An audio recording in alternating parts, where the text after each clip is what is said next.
Hello viewers, നമുക്കിന്നൊരു പള്ളിപ്പെരുന്നാൾ കാണാൻ പോയാലോ?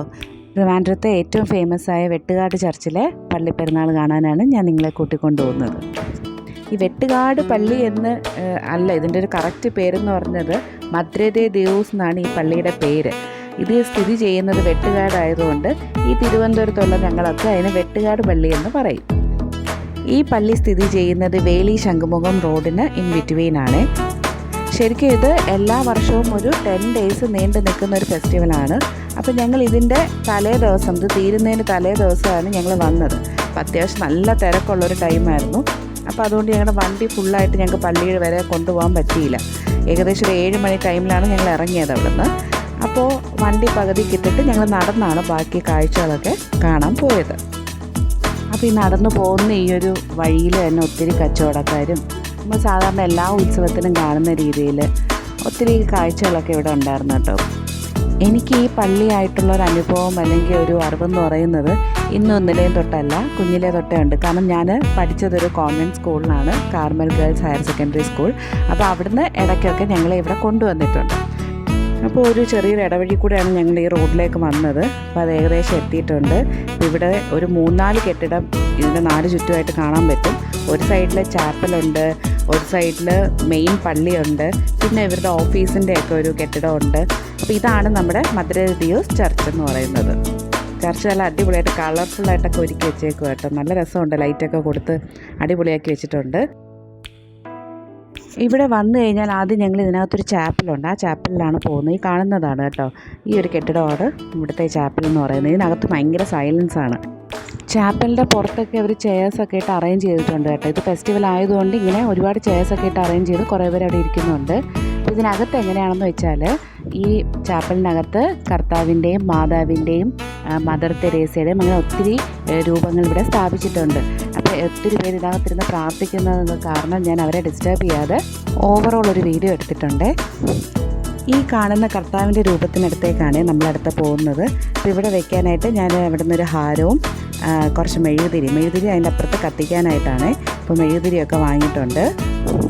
ഇനി ഇവിടെ ഏറ്റവും ഇഷ്ടമുള്ളൊരു കാര്യം എന്ന് പറഞ്ഞാൽ ഈ കർത്താവിൻ്റെ ഒരു രൂപമാണ്. എന്താണെന്നറിയില്ല, കുഞ്ഞിലോട്ടെ കാണുന്നതുകൊണ്ടായിരിക്കാം എനിക്ക് ഭയങ്കര ഇഷ്ടമാണ് ഇവിടെ വന്നിട്ട് ഈ ഒരു രൂപത്തിൽ നോക്കി പ്രാർത്ഥിക്കാൻ. എന്ത് സങ്കടം ഉണ്ടെങ്കിലും അവിടെ നിന്ന് 2 മിനിറ്റ് നിന്ന് കഴിയുമ്പോൾ അതങ്ങ് മാറുന്ന പോലൊരു ഫീലാണ്. ഞാൻ നിങ്ങൾക്ക് കാണാൻ വേണ്ടിയിട്ടൊന്ന് ഫോക്കസ് ചെയ്ത് കാണിക്കാതെ തീരെ അടുത്ത് പോയിട്ട് നമുക്ക് ആൾക്കാരെയൊക്കെ ബുദ്ധിമുട്ടിച്ച് ഇവിടുന്ന് വീഡിയോ എടുക്കാൻ പാടാണ്. അതുകൊണ്ട് ഞാൻ ഇച്ചിരി ദൂരെ നിന്നൊന്ന് ഫോക്കസ് ചെയ്ത് എടുക്കുവാണേ. അപ്പോൾ അങ്ങനെ പ്രാർത്ഥിച്ചൊക്കെ നമ്മൾ അവിടെ നിന്ന് ഇറങ്ങാൻ നേരത്തെ ഇവിടെ കുറേ മുത്തുക്കുടയൊക്കെ മടക്കി വെച്ചിരിക്കുന്നത് കണ്ടു. ഈ മുത്തുക്കുട നേർച്ചയായിട്ട് ആൾക്കാർ കൊടുക്കുന്നതാണ് കേട്ടോ. അപ്പോൾ ഇവിടെ നേർച്ച എന്ന് പറഞ്ഞാൽ മെയിനായിട്ട് ഈ മെഴുകുതിരി, ഹാരം, മുത്തുക്കുട, ഒരുപാട് കാര്യങ്ങളൊക്കെ ഉണ്ട്. അപ്പോൾ ഈ മെഴുകുതിരി കത്തിക്കുന്ന സ്ഥലമാണ് ഇപ്പം നിങ്ങൾ ഈ വീഡിയോയിൽ കാണുന്നത്. ഇങ്ങനെ 2 കൂടാരം പോലെ 2 സൈഡിലുണ്ട്. അപ്പോൾ ഈ നേർച്ചയൊക്കെ വിചാരിക്കുന്ന ആൾക്കാർ ഇവിടെ ചിലപ്പോൾ 100 അല്ലെങ്കിൽ 1000 അങ്ങനെ അല്ലെങ്കിൽ 10 അങ്ങനെ പല റേറ്റിന് ഇങ്ങനെ മെഴുകുതിരി വാങ്ങി ഇവിടെ വന്ന് കത്തിക്കാറുണ്ട്. നല്ല ചൂട്, ഇത്തവണ കൂടുതലാണ് കേട്ടോ, ആൾക്കാർ കൂടുതലാണ്. അപ്പോൾ ഒത്തിരി മെഴുകുതിരി ഉണ്ട്, നല്ല ചൂടാണ് അവിടെ. നമുക്ക് നേരെ മെഴുകുതിരി കുത്തി വെക്കാനായിട്ട് പറ്റില്ല. അപ്പോൾ ഞാനവിടെ പതുക്കെ ഇങ്ങനെ ഇട്ട് കൊടുക്കുകയാണ് കേട്ടോ. ഇനി ഞാൻ നിങ്ങളെ ഇവിടുത്തെ ചുറ്റുപാടുള്ള കുറച്ച് കാഴ്ചകളൊക്കെ കാണിച്ചു തരാം. ഇതിൻ്റെ ഓപ്പോസിറ്റായിട്ട് കാണുന്ന ഈ ഒരു ബിൽഡിങ്ങിലേക്കാണ് നമ്മളടുത്ത് പോകുന്നത്. അപ്പോൾ ഇതെന്ന് പറഞ്ഞാൽ അവരുടെ ഓഫീസിൻ്റെ ഒരു കെട്ടിടമാണ്. ഈ ഒരു സ്ഥലത്തെന്ന് പറഞ്ഞാൽ മിക്കവാറും നമ്മൾ ഈ അന്നദാനം ചെയ്യുന്ന ഒരു ഏരിയയൊക്കെയാണ്. ഇവിടെ എപ്പം നമ്മൾ ഫുഡ് കൊണ്ടുവന്നാലും ഇവിടെ കഴിക്കാൻ ആളുണ്ടാവും. അപ്പോൾ നിങ്ങൾക്ക് മനസ്സിൽ ഇങ്ങനെ ഭക്ഷണം കൊടുക്കണമെന്നൊക്കെ തോന്നുന്നുണ്ടെങ്കിൽ നമ്മളൊരു പൊതിച്ചോറ് കെട്ടിയിട്ടോ അല്ലെങ്കിൽ രാവിലെ ഇച്ചിരി ഇഡലിയോ അങ്ങനെ എന്തെങ്കിലുമൊക്കെ ഐറ്റംസ് ഇവിടെ വന്ന്, ഒന്നും വേണ്ട, ബ്രെഡും പഴമായാലും മതി. ഇവിടെ ഒത്തിരി പേരത് കഴിക്കാനുണ്ടാവും. അങ്ങനെ കൊണ്ടുവരാണെങ്കിൽ മിനിമം ഒരു 20-25 പൊതിയെങ്കിലും നമ്മൾ മിനിമം കൊണ്ടുവരണം, അല്ലെങ്കിൽ ഇത് തികയാതെ പോകും.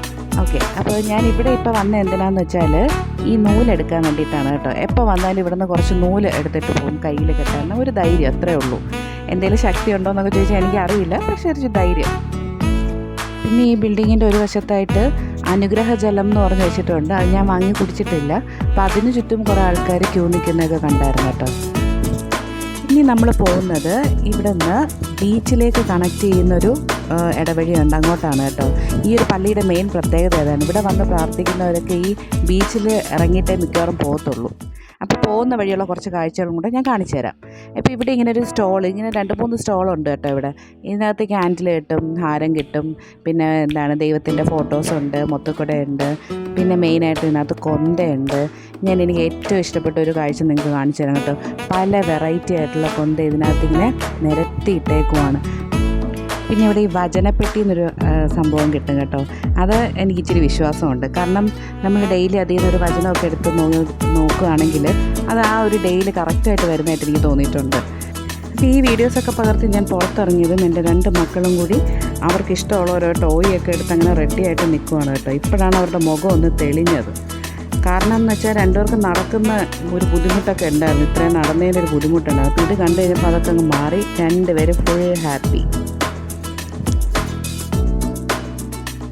ഇനിയാണ് നമ്മുടെ പ്രധാന സ്ഥലം കേട്ടോ. ഈ ഫുഡ് ഐറ്റംസും ഫാൻസി ഐറ്റംസൊക്കെ ഉള്ളൊരു ഏരിയ. ഇതൊന്നും ഇല്ലാതെ എന്തോ ഉത്സവം അല്ലേ.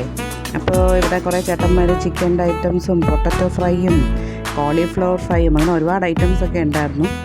അപ്പോൾ ഞങ്ങളതിൽ നിന്ന് ഒരു കോളിഫ്ലവറിൻ്റെ ഫ്രൈ വാങ്ങിയിട്ടുണ്ട്. അത് കഴിഞ്ഞിട്ട് നമ്മൾ അടുത്തൊരു കടയിൽ ചെന്നപ്പോൾ അവിടെ ഒരു പയ്യനൊരു അഭ്യാസമൊക്കെ കാണിക്കുന്നുണ്ട് കേട്ടോ, ഉലുക്ക് സർബത്ത്. കൊള്ളായിരുന്നു അത് കാണാനായിട്ട്. എനിക്കത് മൊത്തത്തിൽ പകർത്താൻ പറ്റിയില്ല. എന്തായാലും ഇതാണ് ഐറ്റം. പിന്നെ ഒരു കോഴിക്കോടൻ ഹൽവ എന്ന് പറഞ്ഞിട്ടൊരു ഷോപ്പ്. അവിടെ എല്ലാതരം ഒരുവിധം കളർഫുള്ളായിട്ടുള്ള ഐറ്റംസും ഉണ്ട്. ഇത് കണ്ടോ, പലതരം സർബത്ത് കേട്ടോ. ഇതൊക്കെ വാങ്ങി കഴിച്ചാൽ എത്രത്തോളം സേഫാണെന്നൊന്നും എനിക്കറിയില്ല. ഞങ്ങൾ ഇതൊന്നും വാങ്ങി ട്രൈ ചെയ്തില്ല കേട്ടോ. എന്തായാലും ഒത്തിരി കളർഫുള്ളായിട്ടുണ്ട്. നമുക്ക് വീഡിയോയിൽ പകർത്താൻ അടിപൊളിയായിരുന്നു. പിന്നെ ഇതിനകത്തൊരു അന്തമില്ല കേട്ടോ. ഇവിടെ നിന്ന് അങ്ങറ്റം മുതൽ അങ്ങറ്റം വരെ ഒത്തിരി പലഹാരത്തിൻ്റെയും ഫാൻസി സ്റ്റോഴ്സ്, ഒരുപാട് ഷോപ്പുണ്ടായിരുന്നു. അങ്ങനെ കണ്ണിന് നല്ല കുളിർമയായിരുന്നു കേട്ടോ ഇതൊക്കെ കണ്ടു കഴിഞ്ഞപ്പോഴത്തേനും. ഇവിടുത്തെ ഈ ജിലേബി തന്നെ നോക്കിയേ, മഞ്ഞ, ചുമപ്പ്, ക്രീം കളർ, ഇങ്ങനെ എന്തൊക്കെയോ പല ഐറ്റംസിനകത്തുണ്ട്. പിന്നെ ലഡ്ഡു ആയാലും അതെ, പച്ച കളറിലൊക്കെ ലഡ്ഡു ഇരിക്കുന്നു കേട്ടോ. പിന്നെ മൈസൂർ പാക്കുണ്ട്. അങ്ങനെ ഒത്തിരി പേര് വന്ന് വാങ്ങിയിട്ട് പോകുന്നുണ്ട്. അതുപോലെ തന്നെ കളർഫുള്ളായിട്ട് കുറേ കുക്കീസൊക്കെ ഇരിപ്പുണ്ട് കേട്ടോ, പല ഷേപ്പിലും കളറിലും. പിന്നെ ഈന്തപ്പഴമുണ്ട്. പിന്നെ ഇപ്പുറത്തെ കരിപ്പെട്ടി വെച്ചിട്ടുണ്ട്. അതും വെള്ളയും ബ്രൗൺ നിറത്തിൽ 2 നിറത്തിലൊക്കെ വെച്ചേക്കുന്നത് കേട്ടോ. പിന്നെ എന്തൊക്കെയോ ഐറ്റംസ്, എനിക്കിതിൻ്റെ ഒന്നും പേര് പറയാൻ പോലും അറിയില്ല, അത്രമാത്രം സാധനങ്ങളുണ്ട്. പിന്നെ മെയിനായിട്ട് നമ്മുടെ ഫാൻസി സ്റ്റോറ്. അപ്പോൾ ഇതൊക്കെ വീഡിയോ എടുക്കുന്ന പറഞ്ഞാൽ ഞാൻ ഇതിനൊന്നും ഒരു സാധനം വാങ്ങിയിട്ടില്ല. ഈ വെട്ടുകാടിൻ്റെ ഫെസ്റ്റിവലിൽ ഈ ഭീമാപ്പള്ളി ഉറൂസിന് വരുമ്പം ഞാൻ മിസ് ചെയ്യാത്തൊരു ഐറ്റം ഉണ്ട്. ഈ കാണുന്നൊരു ജിലേബിയാണോ എന്ന് പറഞ്ഞാൽ ഇതിൻ്റെ പേരെന്താണെന്ന് എനിക്ക് കറക്റ്റ് അറിയില്ല. ഈ ഒരു സാധനമാണ്. എനിക്കിതിൻ്റെ ടേസ്റ്റ് ഭയങ്കര ഇഷ്ടമാട്ടോ. ഇതിങ്ങനെ അരിമാവിൽ ആണ് ഉണ്ടാക്കിയെടുക്കുന്നതെന്നാണ് ഈ ചേട്ടൻ പറയുന്നത്. ഞാൻ ഈ ചേട്ടനോട് ചോദിക്കുന്നുണ്ടായിരുന്നു ഇതിൻ്റെ എങ്ങനെയാണ് ഇത് ഉണ്ടാക്കിയെടുക്കുന്നതെന്ന്. എന്തായാലും സാധനം നല്ല ക്രിസ്പി ആയിരുന്നു, നല്ല ടേസ്റ്റ് ഉണ്ടായിരുന്നു. അത് ചൂടോടെ കഴിക്കാനാണ് കേട്ടോ ടേസ്റ്റ്. അത് തണുത്ത് കഴിഞ്ഞാൽ അത്ര പോരാ. അപ്പോൾ അതെല്ലാം കഴിച്ചിട്ട് ഞങ്ങൾ ബീച്ചിൻ്റെ അങ്ങോട്ട് പോകാമെന്ന് കരുതി. പക്ഷേ ഒരു രക്ഷയില്ല, അടുക്കാൻ പറ്റുന്നില്ല, അത്ര തിരക്കായിരുന്നു. അപ്പോൾ അതുകൊണ്ട് ഞങ്ങൾ തിരിച്ച് പള്ളിയുടെ അങ്ങോട്ട് തന്നെ പോയി. അപ്പോൾ ഇവിടെ കണ്ടൊരു കാഴ്ച എന്ന് പറഞ്ഞാൽ ഈ നിലത്തൊക്കെ ഈ മണ്ണിലൊക്കെ ഇങ്ങനെ ആൾക്കാർ കിടന്ന് ഉറങ്ങുന്നുണ്ട്. ഏകദേശം ഞങ്ങളൊരു 10 മണിയൊക്കെ ആയി കാണും. അപ്പോഴത്തേനും ഇങ്ങനെ ഇതൊരു സ്ഥിരം കാഴ്ചയാണ് ഇവിടെ. ഇപ്പോൾ ഫെസ്റ്റിവൽ അല്ലാത്ത സമയത്ത് പോലും ഇവിടെ ഒത്തിരി പേര് വന്ന് ഈ പള്ളിയുടെ നടയിൽ കിടക്കുന്നതും അവരെവിടെ കിടന്ന് ഉറങ്ങുന്നതൊക്കെ കാണാറുണ്ട്. അങ്ങനെ ഏകദേശം നമ്മളെ കാഴ്ചകളൊക്കെ കണ്ടു തീർന്നു. ഞങ്ങൾ തിരിച്ച് ആ ചാപ്പലിൻ്റെ അങ്ങോട്ട് വന്നു. കാരണം അമ്മേനെ അവിടെയാണ് ഞങ്ങൾ ഇരുത്തിയിട്ട്, അമ്മയ്ക്ക് ഇത്ര നടക്കാനൊന്നും പറ്റത്തില്ല. അപ്പം അമ്മ ഇവിടെ ഇരുത്തിയിട്ടായിരുന്നു പോയത്. പുള്ളിക്കാരി അങ്ങനെ പള്ളിപ്പാട്ടൊക്കെ കേട്ട് താളം പിടിച്ച് അവിടെ അങ്ങനെ ഇരിക്കുവാണ്. അപ്പോൾ ഇതൊക്കെയാണ് നമ്മുടെ വെട്ടുകാട് പള്ളി പെരുന്നാളിൻ്റെ വിശേഷം. അപ്പോൾ ഈ കാഴ്ചകളൊക്കെ കണ്ട് പിള്ളേർ ഹാപ്പിയാണ്. ഞങ്ങൾ തിരിച്ച് പോവുകയാണ്. അപ്പോൾ ഇതൊക്കെ നിങ്ങളെ കാണിക്കാൻ പറ്റിയതിൽ സന്തോഷമുണ്ട്. ബൈ.